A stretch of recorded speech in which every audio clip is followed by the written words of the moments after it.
Hello there, stranger. Welcome back to Command Block Survival. We have a bit of a problem. There are a lot of villagers and only one house. And as you can see, there's only one bed. Um, they like take turns like sleeping in it and then getting pushed out. And yeah. So it's kind of an issue, particularly since we have some good villagers in here that have like good trades. Like there's a Mending Villager in here. But if I try and find the Mending Villager, it takes forever. I don't even, nope. See, now I don't know which ones I've talked to. Hey, there he is. Already got a couple mending books. But yeah, even just like trying to find one that I want to trade with is so obnoxious. And you can see like there's way too many workstations for this tiny house. So I think it's time to expand our village. And I have a kind of cool idea for doing that. So there's something special that we can do, something unique to command block survival. We can make these structure blocks. This is a recipe that is not in the vanilla game. I put it in with the use of data packs, and it's going to allow us to do something kind of awesome. So I'll give you a demonstration. Let's find an open area. If you've seen structure blocks work before, then you might already have an idea of what's about to happen. But for those of you that don't really understand what what are they? Structure blocks. Structure blocks, that's what they are. So something cool that we can do with them is if we go to save, and how big should we make this? Should we make it humongous or tiny? That's the real question. Let's go like 3. That's weird. Look at all the cursors are blinking. Anyway, so if we do that, this little wireframe box appears. And if we happen to make something in that box, say the beautiful letter T, and then we save it. See, you see where I'm going with this? So if this was a villager house, right? This button, I always get them mixed up. There's 2 save buttons. This one actually changes the mode. And so you can actually change it to load. So like if we were like, all right, let's break this down. We can actually use the structure block file to load it back in. So we can go to load and we go, boom, oh, it's back. See? And so the cool thing that we can do with this is if we make a house, save it, we can basically put a bunch of little villager houses all over the place that are like uniform and like the same sort of style and stuff. And I think it'll be pretty cool. Also, it helps me out because, you know, I'm bad at building. So I only have to build it once. That's the real reason. So if we're going to uncrowd the villagers, I think we're going to want a couple different sizes of houses. We're not going to make them all this big because we could just copy this and then just put this in a bunch of places. But this is like the first house we made. It's kind of unique. It has the villager breeder on top. And so I think we're going to make new houses for them. And I'm just kind of looking at the style that we used. We got some birch floor. Oak logs are kind of like the beams, I guess you could think of them, going across everything. Oh yeah, and if there's a second floor, it goes across. And we got some hanging leaves. I think those are jungle. Yeah, okay. So first, I think we're going to make a small house. Maybe like just for the Mending Villager. So we'll just build it right here. We can move it later. That's the cool thing about structure blocks. We can just kind of move giant structures around, just no problem. Kind of the best building thing ever. So let's get kind of a rough idea of how big we want the house. Okay, so maybe if we do a box but then have some interesting stuff on the front of it so it looks a little less basic. Because it is supposed to be a kind of a basic house, but I'm thinking if we put like a porch sort of a thing here, and then we have this coming across like so. Then we have a door, iron door, so that the villager doesn't run away and get eaten by zombies. Something kind of like this. That's too bad. We could maybe even throw in some glass here. Maybe, I don't know if we put more logs here, if that's gonna look great. Ugh. We might have to put something else there. But it might look fine with just a little bit of oak planks, maybe. But yeah, just something interesting that that gets rid of the flatness of it, kind of. Yeah, that's better. This is kind of weird. Wonder if we made the window bigger, if that would be better. Maybe. What if we put oak?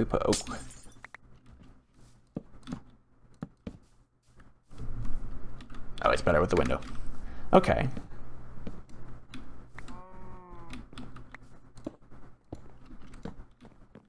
Dude, this house is already getting too tall for me. I can't reach the top anymore. But let's design the side here. I'm thinking that we should design it with like a bed in mind. So if the bed is here-ish maybe, and we have like a wall here, these aren't the actual blocks, just sort of mocking it out. Then we could maybe have, kind of copying from over there, if we sort of have like the hanging garden type thing that we did, we can kind of do something like this, and then maybe put a wall behind it. It's okay. It's too wide, I think. Like that, maybe? Yeah, that's better. This is the most uninteresting side. That's important. You don't want every side to be like crazy interesting, I feel like, because then it's too much, you know, your eye doesn't have anything to focus on. I don't know, that's just me.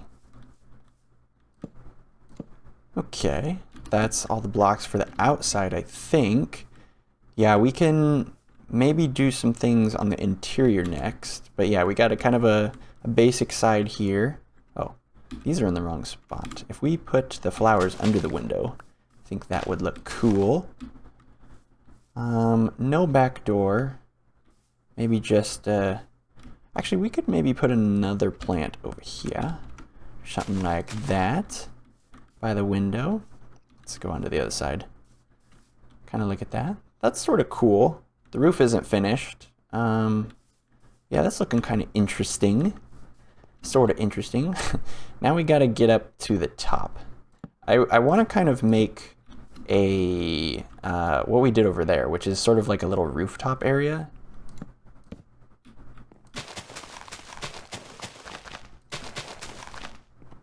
Maybe something kind of like this. Let's see how short it is inside, because it might be too short. If it's too short, we can maybe make it a little taller. That's kind of the idea. Get rid of this, so we can kind of get a peek at it. It's sort of interesting. It looks a little flat. I think that in the other place, yeah, we had some kind of hanging off like that. Over here, we wouldn't have any hanging. Maybe here there's like a bunch like this. Yeah. That hanging down. It's kind of more interesting. I like it. Let's see. Oh, let's see how short it is in here. Is it 2 high or 3? Oh, that's okay.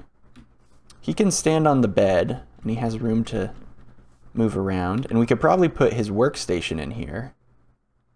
Yeah, okay. I like this. Okay, so I was thinking maybe if we could give like a better line of sight. You know, if you're like looking in the window, it's kind of weird if you're looking only at a wall. So maybe if we put some fences here, then that'll still give him some privacy, right? If we put the bed here, I think blue is probably a good color. And then we can kind of do something like this. And that way it's still, you know, still kind of, well, unless somebody's looking in this window. But hey, you can't have everything. These look kind of weird, but we can make the cool new thing. This thing. I love that this is craftable now. It's such a cool, like it was already in the game, so why not just add it? Okay. Yeah, that looks better.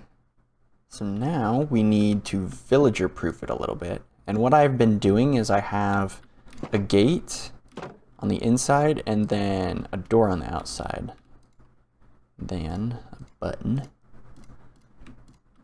so that we can actually open the door. Boom. So that way we can kind of go in, we can open the gate, and that way there's less chance of them, running away. I think we have it on top, right?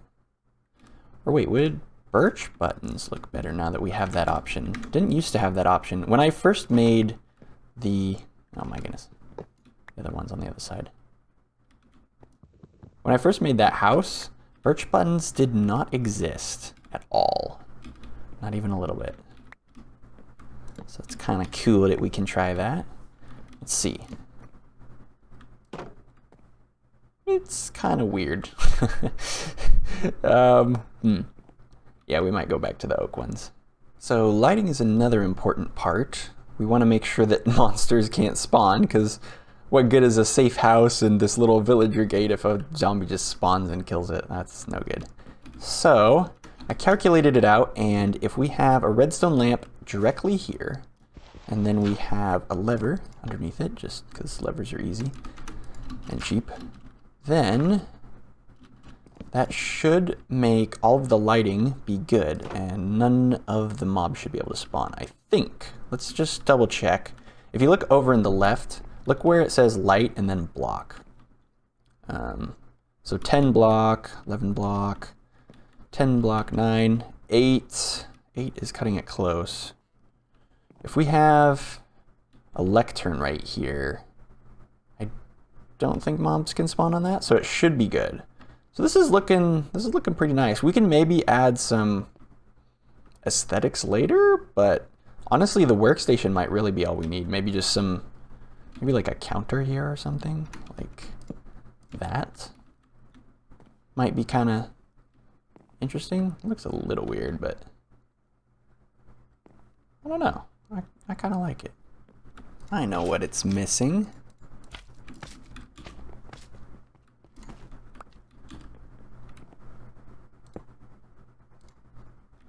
There we go. That looks pretty nice. I think that we could probably call this house good for duplication. Has lighting, it has a safe entrance. We'll put in the workstations individually. We're not going to put them in now. And it has a little bit of nice aesthetics. Oh, there is one more thing. I think what I did at the other place is wherever I put flowers, I kind of wanted to make it look like a flower bed rather than like there's random grass. So if we do something like this, then it looks like the villager put those there on purpose, you know? So I do the same thing here. Get a nice little flower bed look to it. Yeah, not too bad. Okay, so that's the first house done. Now we get to the fun part. So the reason that it switches me to creative mode, by the way, if you're new here, most of you aren't, but just in case, we don't actually take things out of the creative stuff because that's dumb, that's cheating. You just need creative mode to actually access this. If I was in survival and I right click, I can't access it. So that way, like when I'm holding a block, then I go into creative mode and I can actually do stuff. So let me set this up. There, it's perfect. No, it's funny. The box, it's like totally off. I did make sure to include some of the space underneath. But it looks like we need more height, like 3 more blocks of height. It's bigger than I thought. Yeah, that will include it. More blocks on the Z. It's so easy to just like mess around with this. Oh, 1 more block. Go to 9. That should include the little daisy here. Perfect, perfect.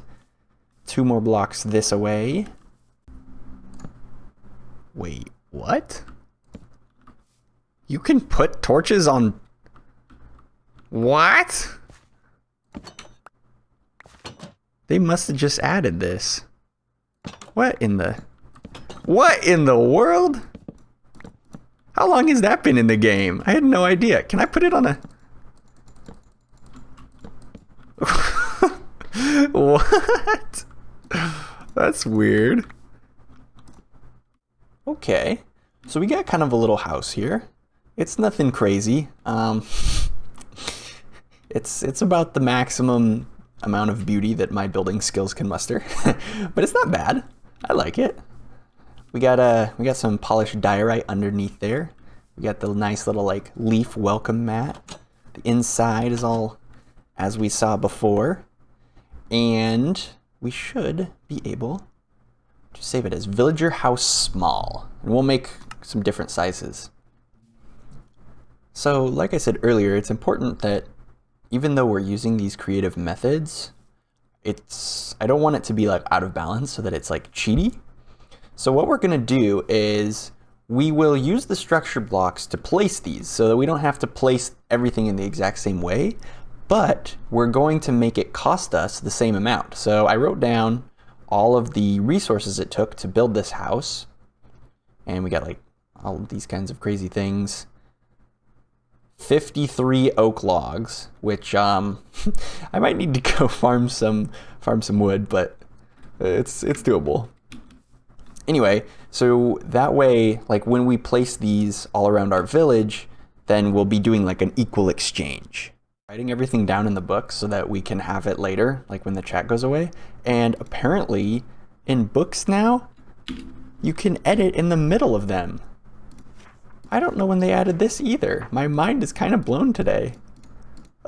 Like it might seem like a small feature, but man, writing like very long books where you had to backspace all the way back to your mistake, ew, that's way better now. And one cyan bed. There we go. So this is all of the materials that we need to make one house. So that means that since we have it in this chest, this is kind of the equal trade room, I guess you could say. This is actually a bunch of old stuff from when we used to do quartz and redstone block clocks. That's old school now though, out of date. But this is new school, and we have all of the things. So now we're totally fine being able to structure block in another one of those houses.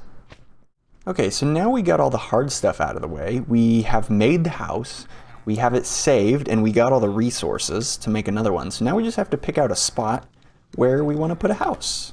So mending is basically the most important villager.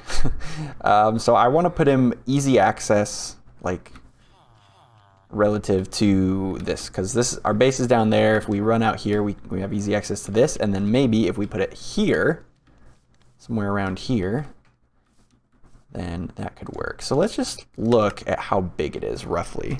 So if we load in Villager House Small, and then show bounding box, although it's way too low, let's put it like -2, like that. So now we get kind of a sense of where it's going to be, so we know what things it would get rid of. So we'll want to destroy this tree. It's really close to this cave entrance, but that actually might be okay, because this cave entrance is kind of ugly, and this house it'll kind of block it. Although we might consider, because I run past here a lot, so we might consider moving it to the side a bit. Oh, you know what I just realized? I think that it's going to be oriented, I don't know which way it's going to be oriented. Okay, so if we use F3, we can see that this house is facing east. So if we go to look at the east side, that'll be the side that has the door.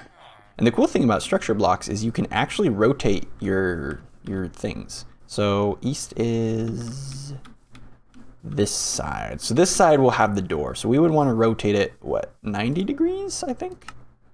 Is that correct? Whoa, now it's way over here. Okay, I'm pretty sure it's facing the right way now. So all we have to do is just take down these jungle trees and remove these flowers and stuff. Another new thing that I'm learning, there's so many things that they've added to Minecraft that I just did not even realize. It's probably been added like a few updates ago or something, but apparently the hoe breaks leaves really quickly. which is really nice when you have a lot of leaves to get rid of, like right now. Okay, it's the moment of truth. The area is cleared out. There's a few leaf blocks, but they're outside of the boundary, so it's probably fine. We can get rid of them later if we want to. And I think that, yeah, it's outside the hitbox, or the outline. So, here's hoping we placed it the right way. What? Oh no, it's backwards. It's backwards. Wait, this is actually easy to fix. So this is the cool thing about structure blocks. So I had it set on 270 and I clicked it to 290 and I adjusted all this appropriately. Now, if we hit load, bada bing, bada boom, it's turned around. Look at that. It's like it was never even the other way. So cool. Now we got this little house, nice little house for the villager. We can put his little mending thing in here so that he can refresh all of his trades and we can get as many mending books as possible. Oh, hello, Mr. B. Nice. See how it looks from far away. We're like just running up. Yeah, there's like a little hut. Kind of little hut. It sort of blends in actually with the jungle leaves and stuff. That's sort of interesting. Now, if you've been on my channel very long, you know that we have lots of weird stuff in, aha, here he is, in our world. Very unique command blocky stuff. And these snowballs, these enchanted snowballs, are one of those things.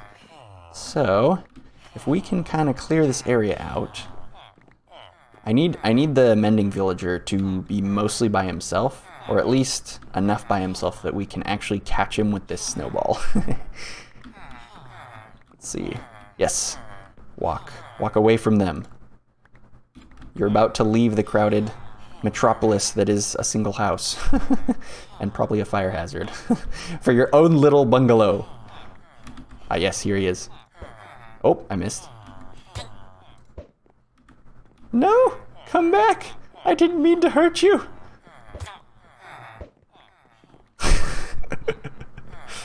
Ignore the second one. Nothing happened. There we go. Alright, so now all we really need to do is just boom, get rid of that structure block and put this guy in his new home.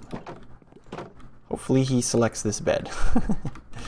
But yeah, the cool thing about this whole setup is it copies everything about the villager, including his trades, and actually I hit him so many times with the snowballs that his trades went up and it still copied that. So yeah, copies all his XP, like everything's the same. It's still a work in progress, but when it's finished, I think that it'll be really cool to release it to the public. But yeah, so now he has a bed that he can get in, and we'll go get him a workstation. There we go. We got him a little workstation now. Awesome. Cool. Our Mending Villager actually has his own house. So eventually, I think the plan is to do this for all the other villagers, but we're kind of out of time for today, so I think I'm going to call it here. We'll definitely work on this more in the future and get them all fully uncrowded and maybe make some bigger houses and stuff. But yeah, I'm really happy with this, and I'm really glad that we got this Mending Villager to his own little place. So I think that's going to do it from me. I hope you enjoyed, and I'll see you next time. Later, stranger.